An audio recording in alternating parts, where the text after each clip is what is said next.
Radiovisión Online. Mucho más que radio. Dios les bendiga, queridos hermanos. Un placer y un privilegio estar de nuevo aquí con ustedes este domingo para adorar y glorificar el nombre del Señor. Le amamos en el Señor, como decimos siempre y por muchos años, de corazón a corazón. Vamos a leer en Marcos capítulo 10, el versículo 17 al 31. Leemos en el nombre del Padre, y del Hijo y del Espíritu Santo. Amén. Al salir él para seguir su camino, vino uno corriendo e hincado la rodilla delante de él, le preguntó: Maestro bueno, ¿qué haré para heredar la vida eterna? Jesús le dijo: ¿por qué me llamas bueno? Ninguno hay bueno sino solo Dios. Los mandamientos sabes: no adulteres, no mates, no hurtes, no digas falso testimonio, no defraudes, honra a tu padre y a tu madre. Él entonces respondió y le dijo: Maestro, todo esto lo he guardado desde mi juventud. Entonces Jesús, mirándole, le amó y le dijo: una cosa te falta, anda, vende todo lo que tienes y dalo a los pobres, y tendrás tesoro en el cielo, y ven, sígueme, tomando tu cruz. Pero él, afligido por esta palabra, se fue triste porque tenía muchas posesiones. Entonces Jesús, mirando alrededor, dijo a sus discípulos: cuán difícilmente entrarán en el reino de Dios los que tienen riquezas.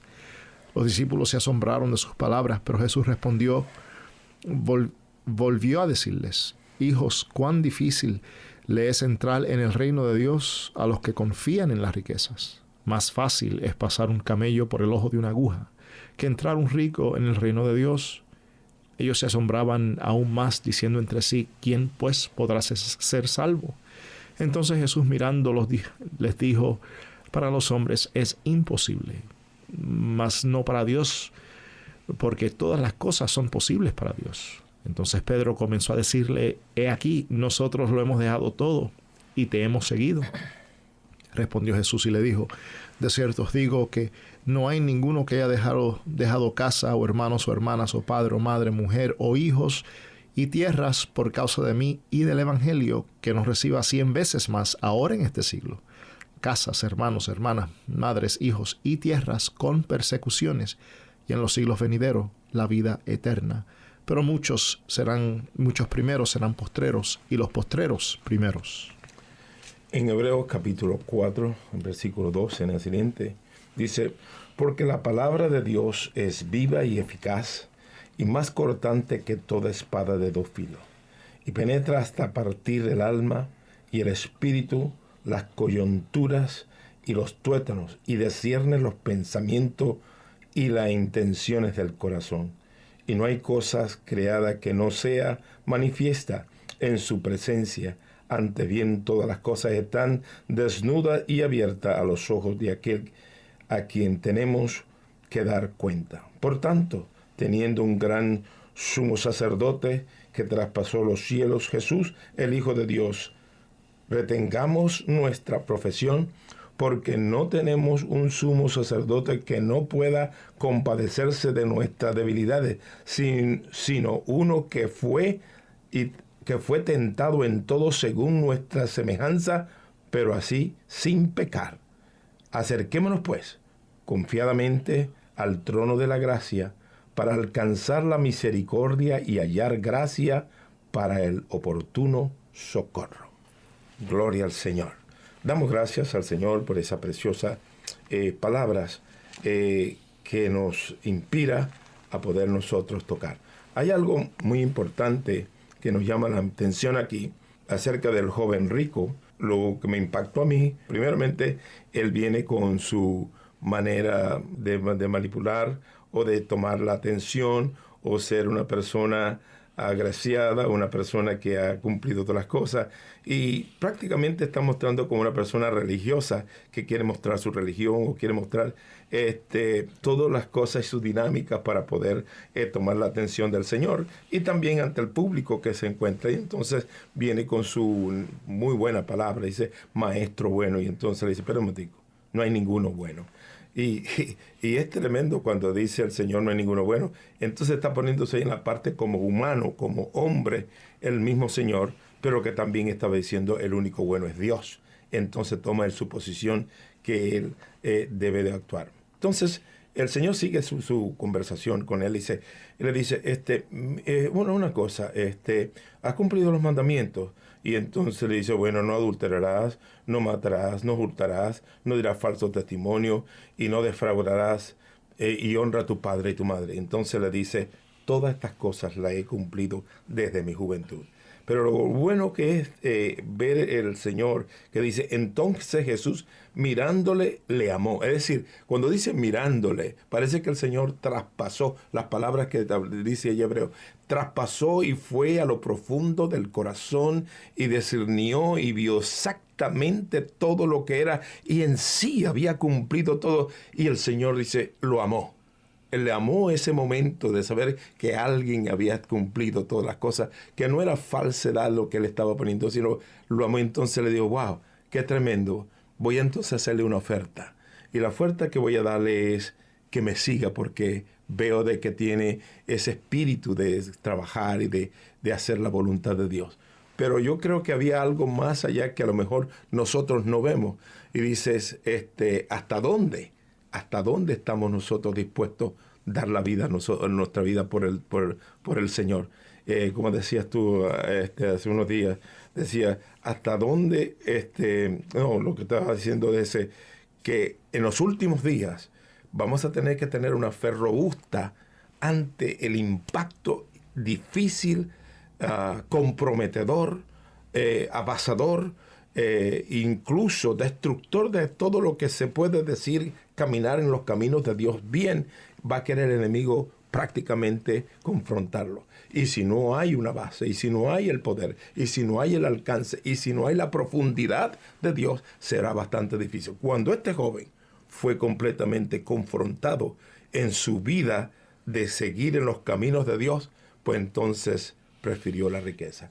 Y eso a veces nosotros, en la parte cuando dice, cuando llegue el bolsillo un poco cerca al corazón, y entonces cuando ese bolsillo es confrontado, es completamente difícil para aquellos que quieren servir, porque está en una holgura, está temiendo para entonces dejar todo y comenzar a caminar con el Señor y saber el vituperio que va a recibir. No es fácil llegar, pues cuán difícil a una persona rica caminar en la pobreza. Es correcto, pastor, que en primera instancia que cierto es para todos nosotros que nosotros presumimos conocer. Sí. Presumimos conocernos a nosotros mismos, presumimos conocer a Dios, presumimos conocer las circunstancias, presumimos conocer el futuro, porque obviamente conocemos el pasado, o sea, podemos proyectar tantas cosas, y todo eso es precisamente eso, una presunción. Correcto.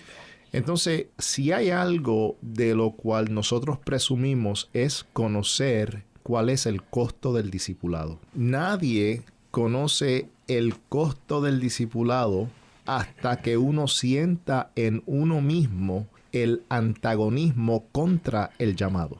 Wow, correcto. Por ejemplo, uno de los grandes perfiles de todos los hombres y las mujeres que marcan la narrativa bíblica es que cuando le llega el llamado, ellos dicen que no. O sea, eso es... Eso lo tenía en emoción, pero no ahora. No. Esto es verdad. Sí, el que conoce de verdad no se va a tirar. O sea... La responsabilidad. Y logra intuir de qué se trata esto, que no en realidad puede que sea beneficioso al interés meramente humano. Como dice Isaías, los pensamientos del Señor no son nuestros pensamientos y los caminos de Él no son nuestros caminos. También presumimos conocer la diferencia de ellos. Nadie conoce la diferencia hasta que no entra en esa confrontación. Entonces, cuando entramos en esa confrontación, por primera vez quizás logramos intuir correctamente quién es este que nos llama. Tremendo punto. Fíjate cuando los discípulos de Juan dice, ok, este es el Cristo, este está hablando palabras buenas, este está haciendo milagros, está haciendo todas estas cosas, todo lo que está diciendo este Juan, tremendo. Pero le dice, ellos se dijeron, bueno, vamos a ver hasta dónde él está, si él está comprometido en lo que él está diciendo. Fíjate lo que le dice, muestra dónde duermes y dónde vives. Y entonces el Señor le dice, ven acá, el Señor los invitó. Y entonces yo creo que le mostró la esterilla que estaba a lo mejor en el suelo, o estaba en un lugar que exactamente era la manera como vivía, por ejemplo, Juan, que los impactó a ellos, su manera de caminar y servir a Dios. Pero ellos también querían saber si es que estaba en una cama de seda o con almohadas de ganso. De la manera dice, si está así, parece que no me da. Pero no quiere decir que uno tiene que estar viviendo en pobreza y demás cosas, pero que ellos querían buscar hasta dónde estaba Cristo, considerando y comprometido con lo que él estaba diciendo. Eso es así. Entonces vemos en este pasaje me atrevo a llamarle un pasaje muy psicológicamente cumplido. Vemos a un Jesús aquí muy sagaz en su lectura psicoespiritual. Correcto. Y en su aplicación de una herida. Yes. Para ocasionar un verdadero cambio de paradigma en este joven. Entonces, yo estaba comentando este asunto, este pasaje con mi mamá los otros días, que me ministró mucho esto por la siguiente razón. Este muchacho es joven. Marcos no dice que era joven.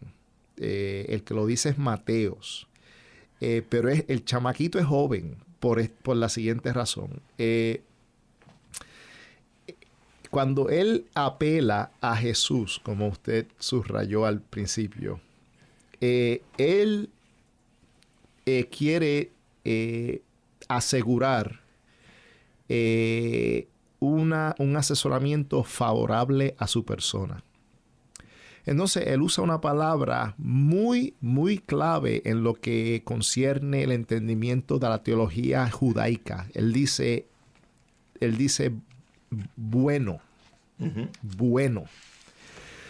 Ok, resulta que la teología judaica siempre estableció la economía de la reciprocidad. De que si tú te portas bien y cumples con el mandamiento, que esa obediencia va a activar los beneficios de bendición. Es decir, bendecido, es decir, bien dicho.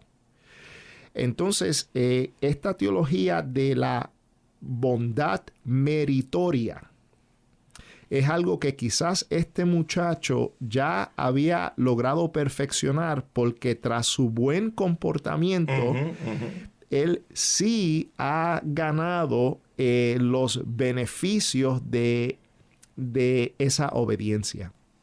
Es muy, muy interesante, porque ese tipo de rectitud no es la rectitud cristiana. Y para allá tendríamos que ahora ir de qué se trata esto. Entonces viene Jesús y antes de decir esto, quiero decir que después que él logra apelar, hay algo muy, muy interesante. Y es que él le dice, ¿qué puedo hacer yo?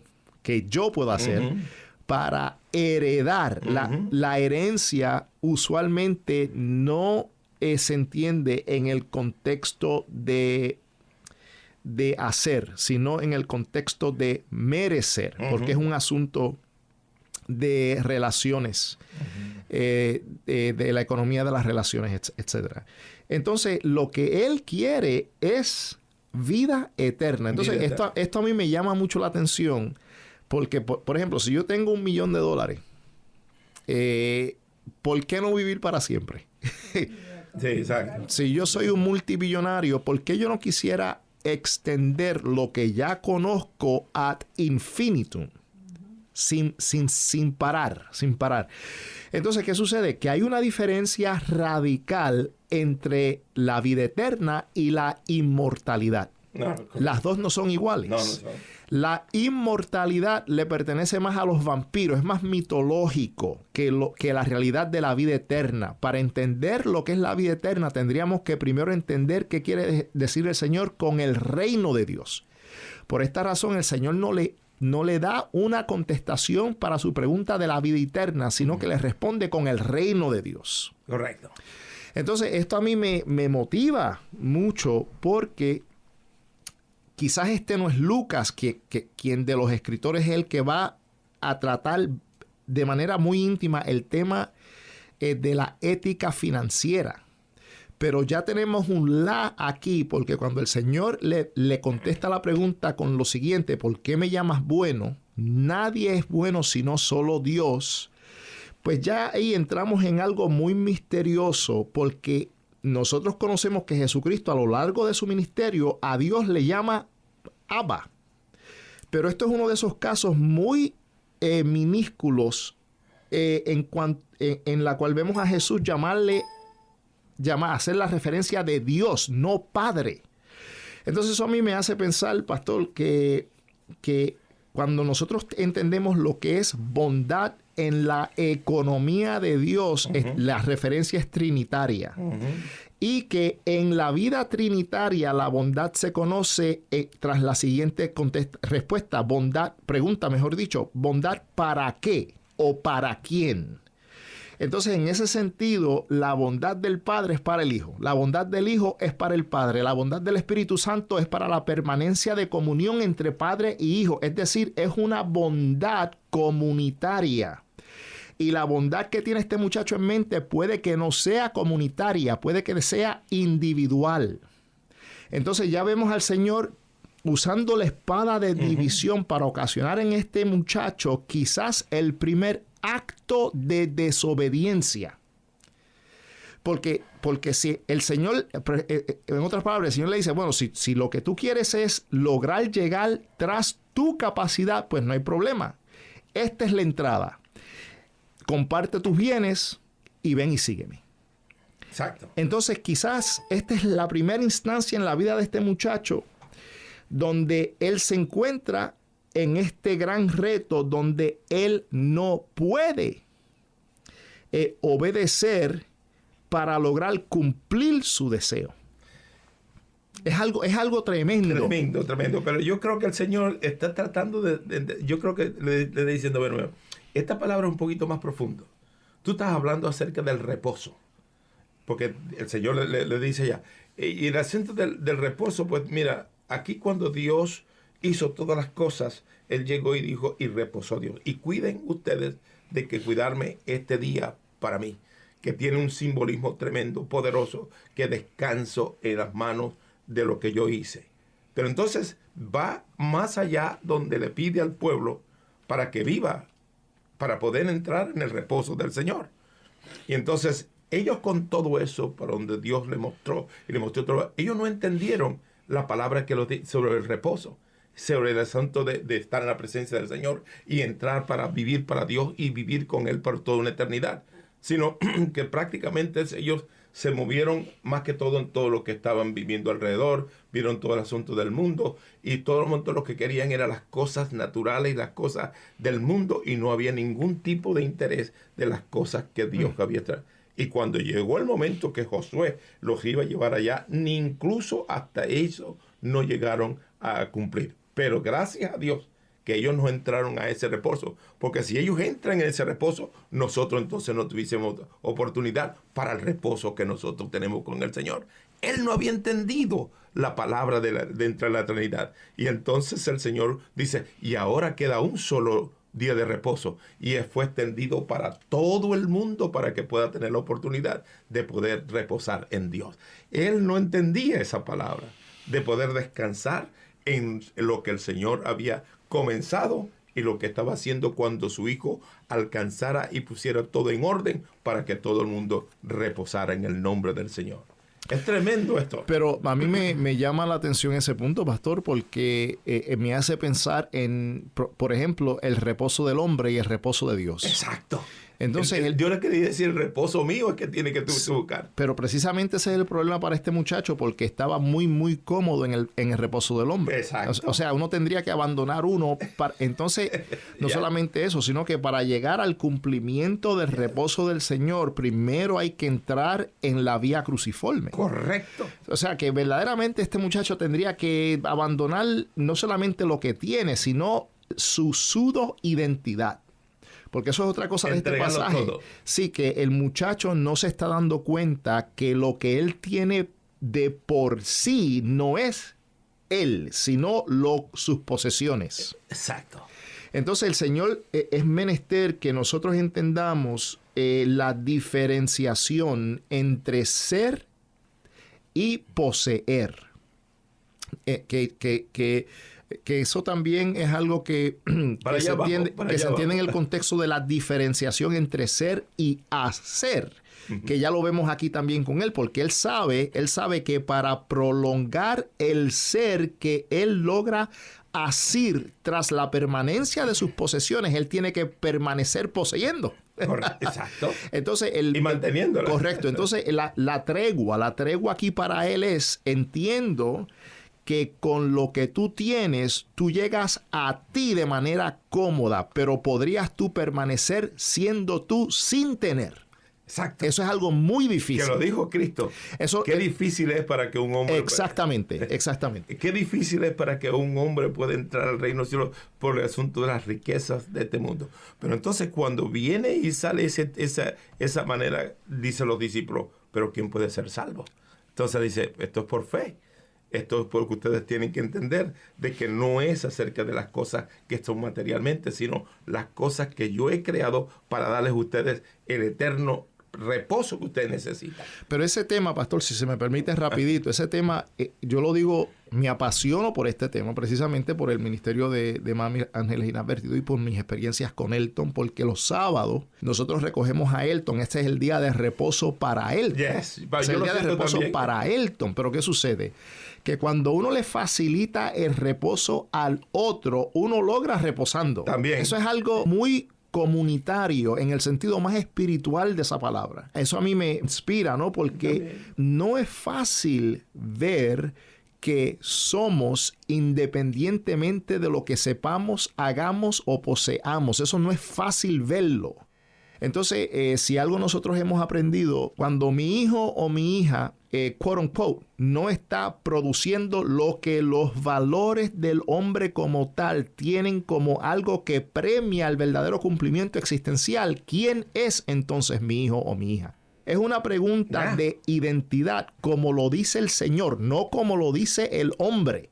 Básicamente la cruciforme bautismal, porque cuando nosotros entendemos el bautismo, de esto precisamente se trata, de que somos ahogados para que partiendo de ese nuevo nacimiento ya no viva yo, sino que viva Cristo en mí. Ya comienza entonces la persona a reposar en las cosas del Señor. Exactamente. Olga.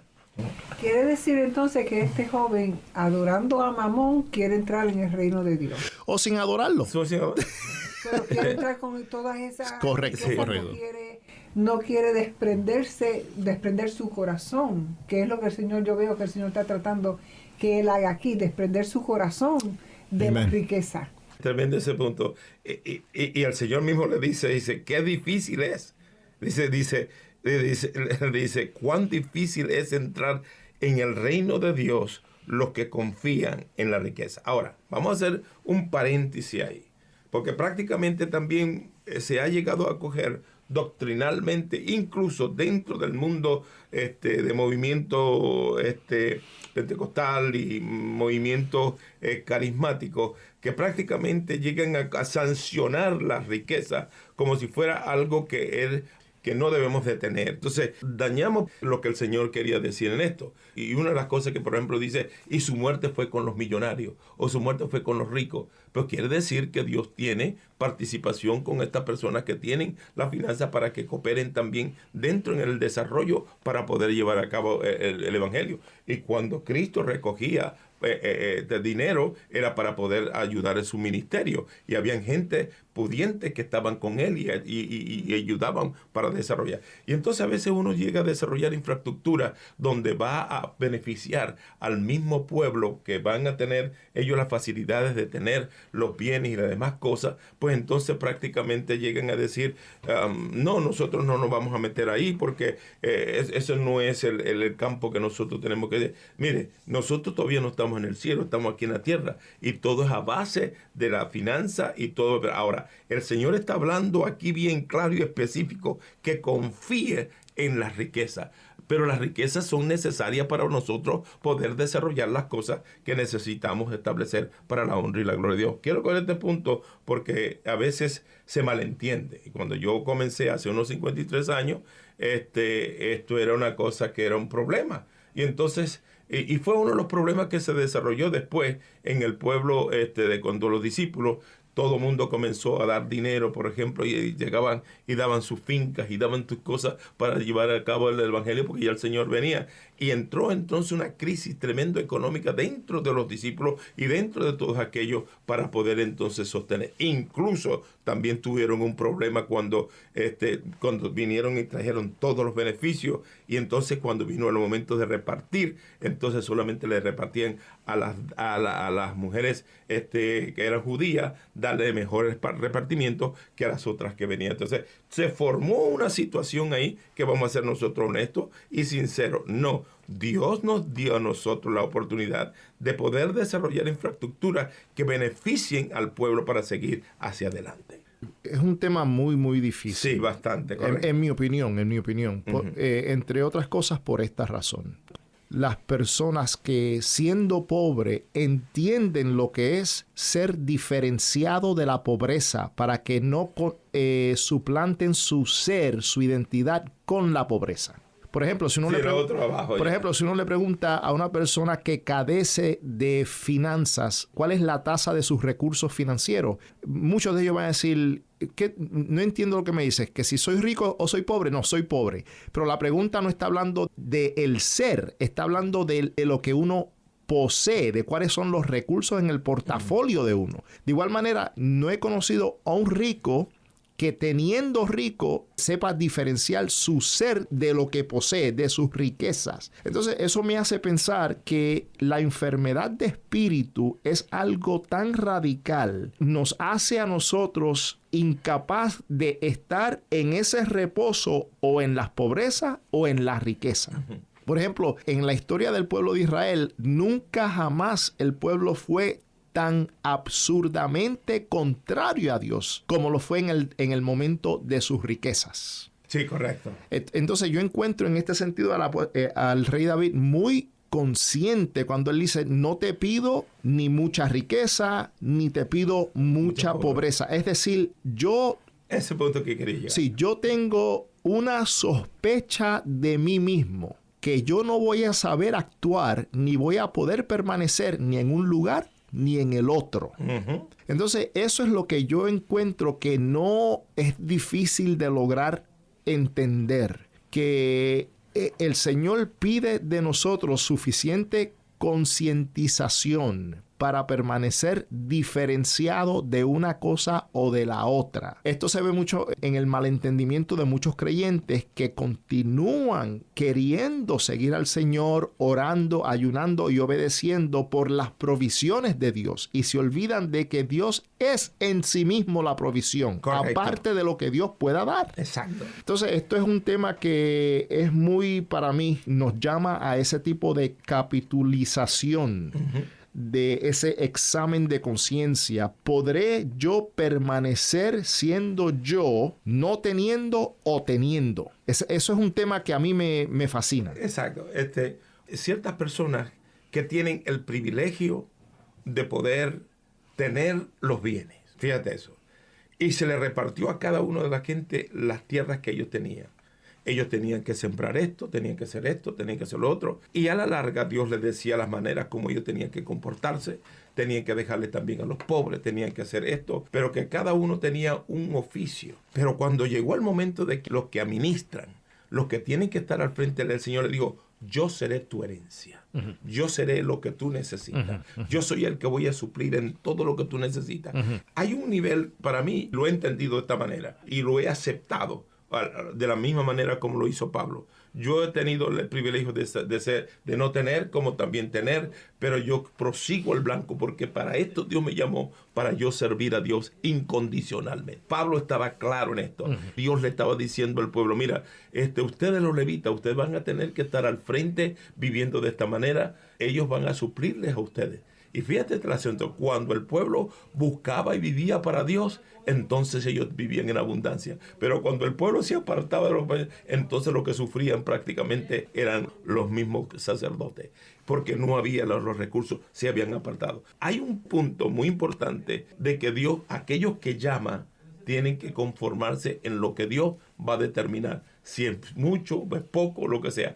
Pero los que tienen deben de entonces entender de cómo ellos pueden repartir. Y no decir de que la finanza no es buena. Y no decir de lo que Dios, sino coopera con lo que Dios te ha dado para poder Dios bendecir tu vida. Perfecto. Esa lectura la encuentro muy, muy clara. Pero qué cosa extraña esta, que si esa jerarquía económica que usted está hablando, de que se pide una consistencia de actitud y postura de parte del sacerdocio para que ese sea la visual donde el pueblo pueda criticar esos momentos de propensidad a la idolatría, sea para el dinero o sea para lo otro. Correcto. Que si el pecado y la codicia logra a eclipsar la conciencia en el sacerdote, obviamente el pueblo va a sufrir. Va a sufrir tremendamente. Entonces, a mí lo que eso me dice es que entonces si el sacerdote es llamado a sufrir esta consistencia, porque en el sacerdote también se va a dar la posibilidad de ser tentado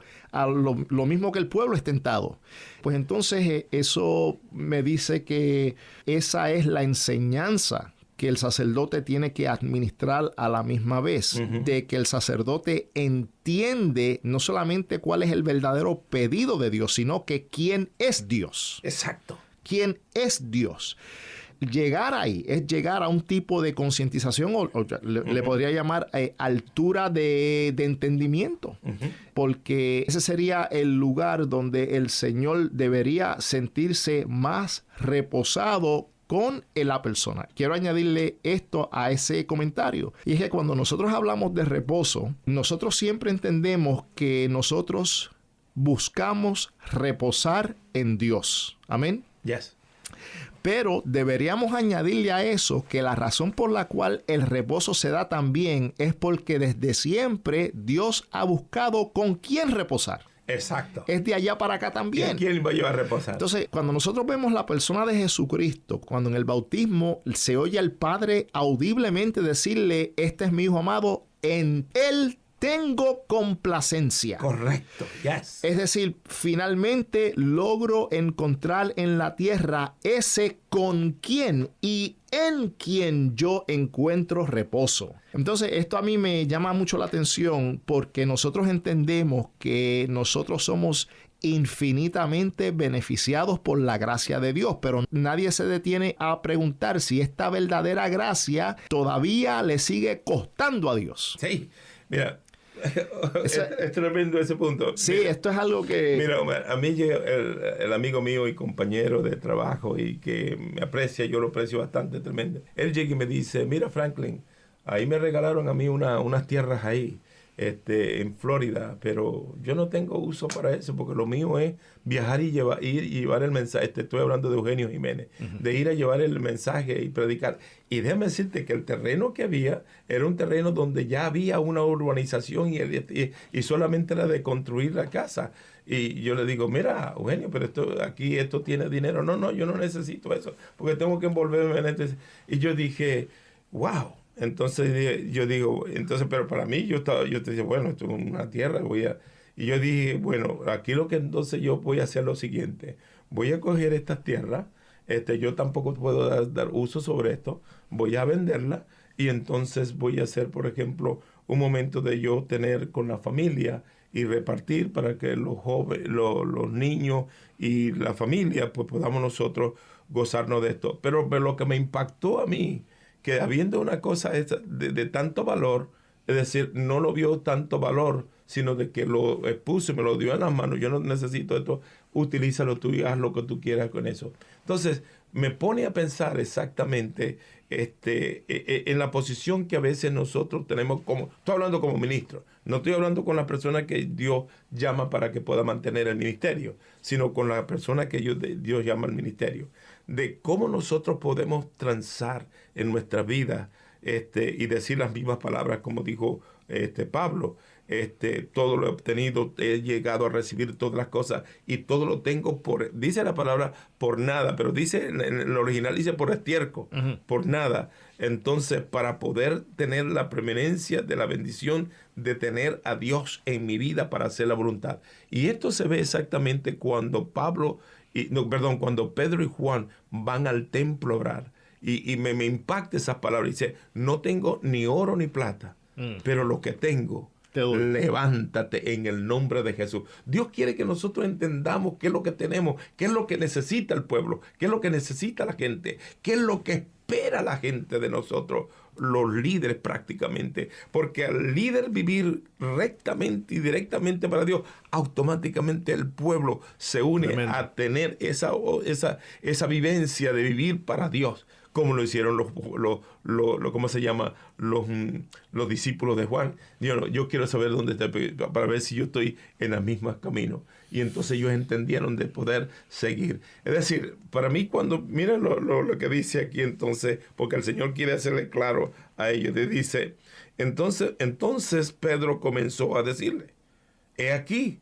nosotros hemos dejado todo y te hemos seguido. Y respondió Jesús y dijo, de cierto os digo, no hay ninguno que haya dejado casa, o hermano, o hermana, o padre, o madre, o mujer, o hijo, o tierra, de causa de mí y del evangelio, que no reciba 100 veces más ahora en este tiempo, casa, hermano, hermana, madre, hijo, tierra, con persecución, y en el siglo venidero la vida eterna.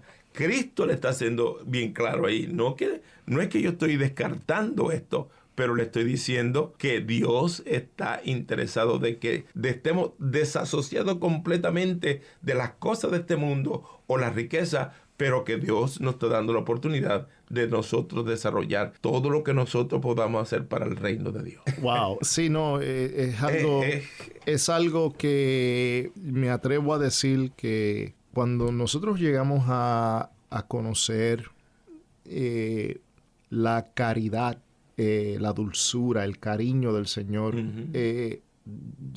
llegamos a ese lugar que tan claramente lo anota el rey David. Yes.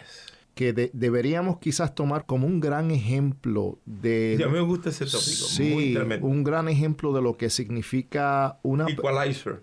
Sí, una persona que se logra mantenerse suficientemente diferenciado, correcto, aún de la oficina, yes, que el Señor lo llama. Y cuando pierde la remembranza de la diferenciación, cae en el desorden más grande de su vida. Wow, that's right, that's heavy, man. Entonces, a partir de ahí, bueno, conocemos la historia, no vamos a abundar de ello, pero sí quiero decir que lo que tiene David es que él logra entender, no solamente intuir espiritualmente, sino entender teológicamente que sí, el summum bonum, el bien más grande, la bendición más grande es el perdón de los pecados. Y que todos nosotros somos poseídos de una capacidad natural para olvidar ese beneficio. Yes. Y querer suplantar la significación de la bendición por otros beneficios. Entonces, por ejemplo, yo oro y digo, Señor, yo quiero una casa, bendíceme con una casa. No tengo la casa, el Señor no me bendijo. Obviamente porque en la economía de los valores de las bendiciones de Dios, el perdón de los pecados no es la primera, es quizás la última. Si nosotros estuviésemos verdaderamente concientizados de qué significa que somos perdonados de nuestros pecados, muchos de nosotros, repito, muchos de nosotros no nos atreviésemos a pedir otras bendiciones. Tremendo punto, Juan. Tremendo. Porque... Entonces, por eso es que yo sigo, a mí esto me da hasta miedo, porque yo siempre tengo un oído para quién está partiendo del conocimiento de Dios, quién está postulando el conocimiento de Dios partiendo de una conciencia de pecado y quién lo está haciendo partiendo de una conciencia de beneficios. Eso es algo muy importante. Muy importante. Entonces, ¿a qué se llama el sacerdote? A la oficina intercesoria, porque es conectada con el cumplimiento justificatorio de Cristo. Quiere decir, el perdón de los pecados tras la predicación, tras el consumo sacramental como lo es el vino y el pan, tras la oficina aún de la consejería pastoral. Estamos hablando de lo que se desconoce del ser humano, que solo Dios lo conoce, que es el alma del ser humano. Entonces, eso lo que quiere decir es que nosotros pudiésemos hablar de pecados, pero eso no quiere decir que nosotros conocemos lo que es el pecado. Solamente Dios conoce lo que es el pecado. Por eso es que algo tan nunca antes preconcebido como lo es la condescensión del Hijo se pide para la remisión de ese pecado. Tremendo. Y que tenemos la oficina. No, eso es algo, sí, eso es algo. Olga. Está interesantísimo la conversación y la enseñanza del día de hoy. Lo que entendemos con toda esta lectura maravillosa es que el beneficio mayor, lo que nosotros podemos, si lo entendiéramos, como tú estás diciendo, Man, el beneficio nuestro es el Señor. Es el Señor, correcto. Nada más. Nada más. Entonces, cuando yo voy a pedir, en vez de pedir para yo soy mí, tu herencia. si pido para otro, puedo pedir todo lo que yo quiera para el otro. Tremendo. ¿Verdad que sí? Tremendo. Pero para mí, entiendo hay una lectura, creo que ustedes la mencionaron ahorita, en Deuteronomio 28, que sencillamente el creer y el seguir al Señor sin pedir nada, por ende, las bendiciones nos llueven. Exactamente. Porque Él es buscar la el reino de Dios y su justicia principal. y las demás cosas serán añadidas. No hay nada más que pedir. No hay que pedir, No hay que pedir. Claro. Lo que pasa es, yo a veces pienso que lo que sucede es, no es que Dios no nos quiere dar, es que nosotros no le creemos. O nosotros le salimos con un comercial, Señor, recuerda, dame lo mío, no te olvides. Sí. Volvemos otra vez con ustedes. Y entonces, sí, ese es el problema que la mayor parte de nosotros tenemos. Entonces, en la lectura del joven rico, yo estaba leyendo esto también y pensando que no es solamente el joven rico. No, nosotros muchos los pobres tenemos el problema del dinero. O sea que aún lo que nosotros consideramos que es poquito, también lo queremos retener. Y lo ponemos antes que Dios en nuestra vida, en nuestro ministerio, en lo que sea. Pero eso entonces lo que trae para nosotros es que esa complacencia de Dios en nuestra vida no se lleve a cabo. Que Dios no esté contento con nosotros en nuestras actitudes, en cuanto a lo que se refiere al dar, a la riqueza, a lo que tenemos, lo que sea, lo ponemos, aunque sea, según nosotros, poco, lo estamos poniendo antes que a Dios. Entonces no estamos haciendo lo que el Señor quiere, poner nosotros nuestra fe, nuestro todo en el Señor nada más, y ser contento con eso, que es lo más grande en la vida. Amén. Mira, una cosa como para lo que tú estás diciendo, Olga, que es tremendo.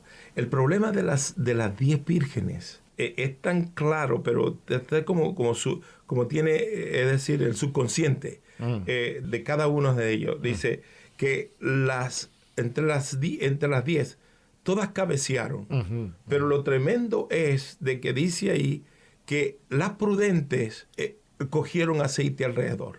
Tuvieron, es decir, se encargaron más de las cosas del Señor, o buscaron algo que pudiese tener ellos la seguridad para el último momento de la historia del mundo. Tremendo. Ellos llegaron y dicen, no, yo no me voy a soltar y no me voy a descuidar solamente porque voy a buscar esto y voy a buscar lo otro, y a buscarme para mí y poder tener todas las cosas que yo necesito. Y entonces olvidarse prácticamente de la acción vicaria que Dios le dio a ellos para poder mantenerse en todavía, si en caso tal algo sucede y que aparezca el Señor, y entonces no estén preparadas. Unas, porque esto está hablando de la iglesia, no está hablando de la gente que no conoce a Dios.